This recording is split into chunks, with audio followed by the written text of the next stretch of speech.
for the people of God. You guys all say that? No. So you all said, thanks be to God. So the word of God for the people of God. Thanks be to God. There you go. Some traditions. So verse 36 of Luke 10 is going to set the framework for this morning's sermon. And it's the question that Jesus poses to the lawyer. As we read this parable known as the Good Samaritan, Jesus has already had a few exchanges with the lawyer, but the one at the end of the parable is where I'll focus this morning. It's the question that Jesus asks, well, which of these three? And for our purposes this morning, I want to extend that question a little bit, if I may, and say, which of these four do you think was a neighbor to the man who fell into the hands of the robbers? Who are the four characters? We got the priest, the Levite, the Samaritan, and then finally I want to include the innkeeper. Our focus will not so much be on the man who is beaten, though that is a worthwhile venture, and certainly there are many beaten men and women along roadsides, far too many. It still should alarm us, but instead I want to focus on the responses to the beaten man. And consider the question that Jesus poses to the lawyer some time ago, and I pray in God's eternal now that is posed to us this morning. So a rough translation of verses 31 to 32 when we look at the first characters, and I'll combine them, the priest and the Levite, because the response is the same. The text says, the priest and the Levite, again, rough translation here, travel down the road, see the beaten man, who is now past half dead, because he was left for half dead, and both pass by the other side.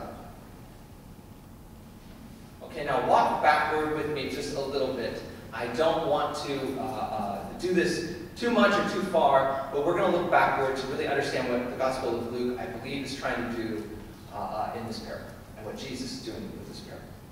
In the Gospel of Luke, Jesus' genealogy begins and ends with these words. It ends with these words. Son of Adam, son of God. It's really paramount to understanding the scope and the direction of the Gospel of Luke and the book of Acts, which as we study and learn are a continuation from one to the next. Luke Acts is often called. For Luke to understand the purpose and the calling, the direction, the movement, the ministry of Jesus is to move backward, not just to Moses, not just to David in Jewish history, but to Adam, the beginning of all humanity. The scope in Luke for Jesus' work, Jesus' salvation, and more specifically God's salvation and God's work is universal. He goes back to the beginning. And to illustrate this movement forward even further, if you look at the beginning of Acts, it calls the disciples and witnesses, the apostles then, calls them to be witnesses. And it says, where? In Jerusalem, the center of Jewish history. Judea, right? The surrounding territories. Okay? And in Samaria, right? The Samaritan who we're reading about now, and to the ends of the earth. So the movement is backward first to grab Adam, and then forward to grab the rest of humanity and bring them together in this all-encompassing Christ Messiah. The scope is grand. That's the good news. Okay? The bad news. The old religious guard throughout the Gospel of Luke, well, they may not be included in this universal work. There's some irony here.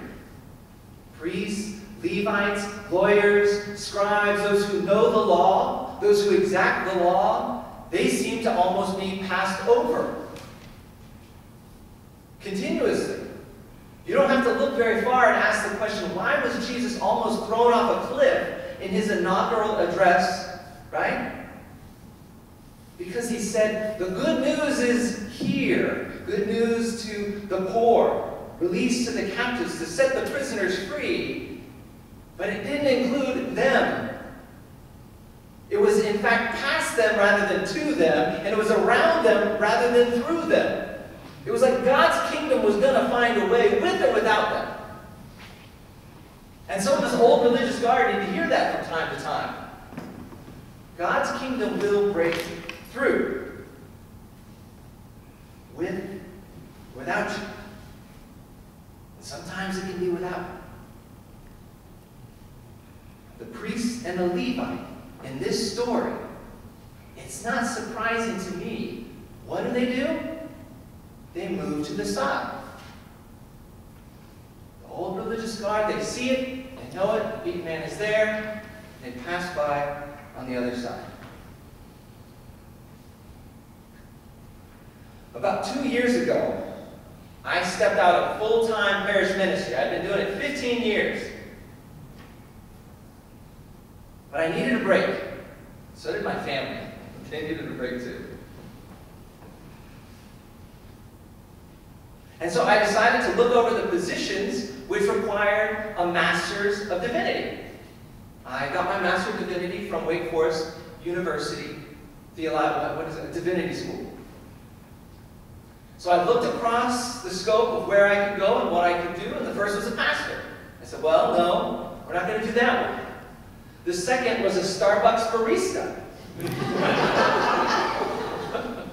And everybody who has an MDiv understands exactly what I'm saying. And I said, well, that's a maybe. Okay, I'm not going to shoot that down yet. And then the third was chaplaincy.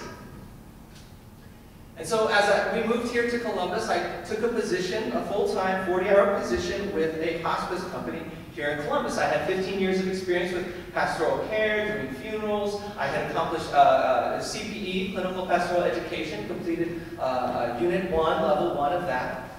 And so I applied and got the job. So beginning in November of 2017, I started a new direction. 40 hours each week going in and out of nursing homes and skilled assisted living centers, skilled nursing homes. And I must admit that my first experiences were shocking. I moved in and out of these nursing home hallways, encountering people with varying levels of needs, severe needs. And as I passed by the room, I would either smell the sense of stringent cleaner, that pungent pneumonia bleach smell that you encounter, or human feces. One of the two. And I'd walk by the rooms, nurses doing their med passes, crushing medicines as they needed, some nurses' aides carrying overripe pens in a clear trash bag, walking by me, one woman yelling to the side, "Help! Help!" I didn't know why she was yelling help. Another woman looks at me and says, "Are you my son?" That's exactly what she said. "Are you my son?" You know, and so I get to where I'm supposed to go, which is to see this new hospice patient. Initially, I must admit, I was moved to do something. I wanted to inquire into the woman. Where is your son? Who is your son? Have you seen him? Do you need help? Are you okay? Now, after 2 years, I must admit, working in the medical industry, I've just become accustomed to the shouts and the smells. Not quite all of the smells, but most of them. The shouts don't bother me so much. The need doesn't get to me like it used to. I pass by the residents who receive 14 different prescriptions crushed because they can no longer swallow. Do they need 14 prescriptions, for goodness sakes? Is anybody talking to the pharmacies here? And I just became accustomed to it. It was the way things were. It's the way things are. Understaffed, Medicaid eligible facilities being nowhere I would want to send my mom or dad. They didn't even raise a question with me anymore about a two-tiered system in America. It was just the everyday norm. What can I do about it? I'm a chaplain, a hospice chaplain. So I pass by on the other side. Like many of us, I grow numb. I've seen many beaten men. I've seen many women who think their son's visiting, shouts of help, help. And we grow numb.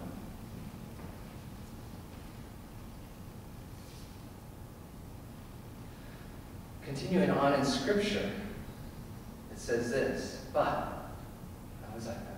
But, we're never without hope. A Samaritan, while traveling, came near him, the beaten man.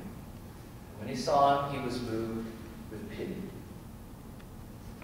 The text says that while the man was traveling, the Samaritan was traveling, so we know that he was interrupted in what he was planning on doing. And what's beautiful about this text is it also gives him even his motivation. We don't just know what he did, we know why he did it. He was moved with pity. Isn't that remarkable? How many of us can help but a little begrudgingly? Certainly not moved with pity, but maybe a little bit of duty. Right? Nobody else is going to do it. Why do they always stick me with this? Instead, the Samaritan's moved with pity, a mixture of sorrow and emotion and empathy that rises up in him as he walks by, simply saying, this is not okay. Something must be done. I can't leave like this. This man needs a friend. The Samaritan responds. He innovates. He fixes. He resolves. He doesn't know all the answers, where he's going to stay, what he's going to do, how he's going to get there, how he's going to lift this man onto whatever he needs to travel. None of those are part of his question. He just begins to fix things, innovate, move with pity. I want to share a story. It's about a physician who didn't grow numb. In 1991, a physician by the name of Bill Thomas started as the medical director at Chase Memorial Nursing Home in upstate New York. True story. In fact, this story that I'm sharing comes from a wonderful book that if you haven't read, put it on your list. It's called Being Mortal. It's written by a physician about aging in America. Very worthwhile. The physician Bill had finished his residency 2 years prior, started as a family practitioner, but because of life changes, family dynamics, he and his family moved to the countryside. They moved to upstate New York, where they were going to start a farm together. Working at Chase Nursing Memorial was the job he took after he had declined his family practitioner. And when he did, it was a shock to him. Of the 80 residents there at that nursing home, half were physically disabled. 4/5 of them, that's 64 of them, had some degree of dementia, Alzheimer's, or cognitive disability. 64 of the 80. And in a very short time, Bill experienced what I do. A little bit of depression. The nursing home could do it to you. And at first he addressed the residents who had a lack of joy, a lack of interest in life, a lack of quality of life, as a medical problem that needed intervention. So what did he do? He changed their medication. He ordered scans, physical examinations, everything he knew how to do as a physician. However, looking back, what happened was he increased costs. Management, of course, called him. He increased costs from all these increase in interventions, and none of the quality of life actually increased. Cost did. So there, simultaneously with his job that he walks into, the sterile and safe hallways of the nursing home, where he was the medical director, and then this growing and thriving farm where he had cows and cats and chickens and gardens and animals running around. The contrast was stark. And he lived with it for years. In fact, years passed before Bill realized what his residents needed. And what was it? What we all need. Life. The same kind of life that he experienced when he heard the birds sing, or when he saw the chickens run around, or a thriving garden and he got his hands in the soil. So with determination unmatched, he petitioned the management and eventually even the state of New York. And this is what he asked for. He said, I want 2 dogs. The state of New York said, you're only allowed 1 dog. He said, I don't care, I want 2. And they got it. I eventually told him. I want 2 dogs, funds for exterior and interior gardens, vegetable plants, inside and outside, trees, and the coup de grace, I want 100 birds. I don't care what kind, I want 100 birds. Because after 5 years of living with the sounds of television, alarms, beeps, moans, and shouts, he knew that the residents needed life, not death. Beyond the 100 birds, he wanted 80 individual cages so that each resident individually could wake up to the sound of a bird chirping and not a beep because of their fall mat had gone off when they actually sat up. Safety shouldn't always be our first priority. Maybe quality of life we should consider. Read the book. So the big question during this experiment among the nurses and the staff and the residents, once the dogs and the cats and the animals came and the birds, you know what the big question was among the staff? You guys can probably guess it. Who's going to pick up the dog poop? Right? The answer they came up with, whoever sees it first. But there's something beautiful about it.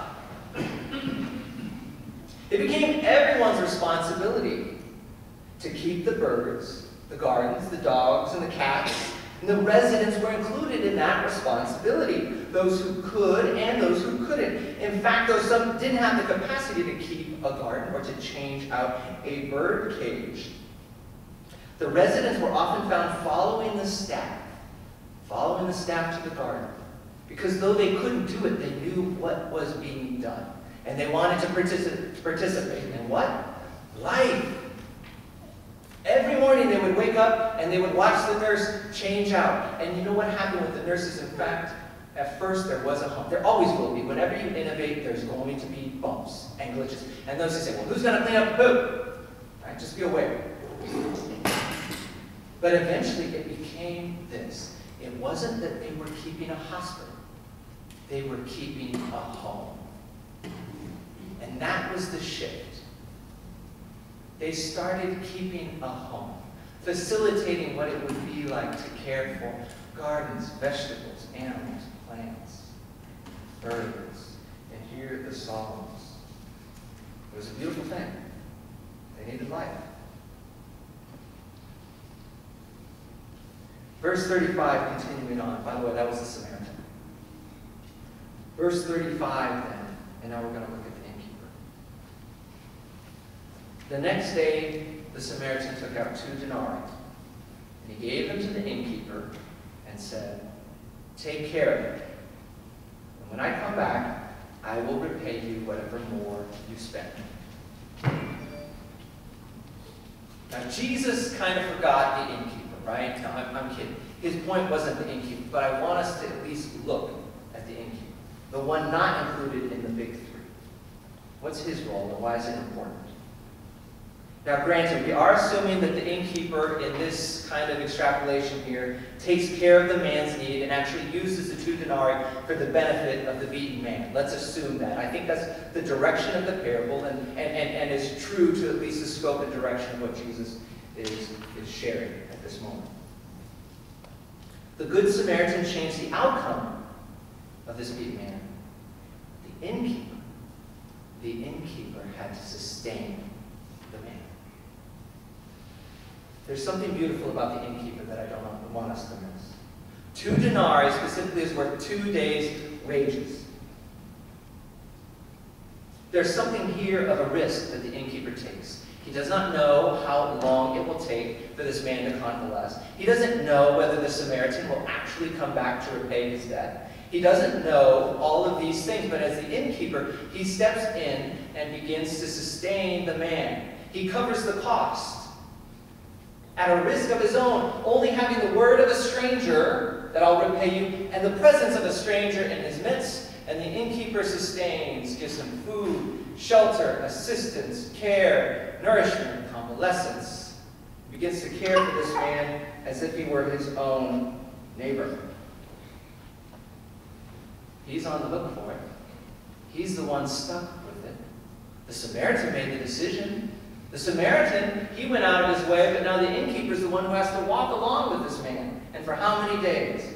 We don't yet know. Does the Samaritan return? We don't know. Now, I think so. I think the Samaritan returns, repays his debt, and brings this man fully back to health. I don't want to push the parable too far, but I at least want to acknowledge something wildly disarming and faithful about the innkeeper. He sustains the Samaritan. He's not jealous. Listen to what he doesn't do. He's not jealous. He's not redirecting. Well, I don't think we should keep him here. There's a town up the road. Certainly, we should leave him here. He's got to get back to his family, always wanting to change the direction of the Samaritan. Are you sure about this? You think this is a good idea? There are innovators like the Samaritan and like Bill Thomas, the physician. And there are Nobel Peace Prize winners who deserve some attention. But there are also the faithful men and women who wake up each day and give themselves to their families. There are fathers and mothers who, after divorce, learn how to co-parent. There's men and women who lose their spouse, their partner, their loved one, and begin to work again, begin to live again. And they pick up faithfully, just like that innkeeper, to sustain themselves and those around them. There are Sunday school teachers who faithfully show up each and every Sunday. We need innkeepers. We need Samaritans. So which one of these 3 or 4 were the man's neighbors? And let me leave you with a few thoughts. For those of you who've grown numb, like the priest and the Levite who passed by on the other side, knowing that there's too many beaten down bodies to count and where to begin is part of the battle. From immigrant children in detention centers to folks who need a friend, a counselor, a loved one simply to visit them. All of the above. I believe Jesus' words to the priest and the Levite and the power structure of that day is prophetic and not condemnatory. He doesn't condemn them and ostracize them, but he does prophesy and say, move with me, move with love, move with pity to those who need. So don't let yourself grow numb or powerless or agentless. You have more power than we think. And from a corporate perspective, if I dare, I know what church looks like. I know how committees function. I know how churches operate. So I'm going to go out on a limb here and say the Samaritans and the innkeepers need one another. The innovators and the sustainers need one another. So for you who are the innkeepers, the faithful one who plug along, show up, and keep things moving, God bless you. But I also want to say know when to let go.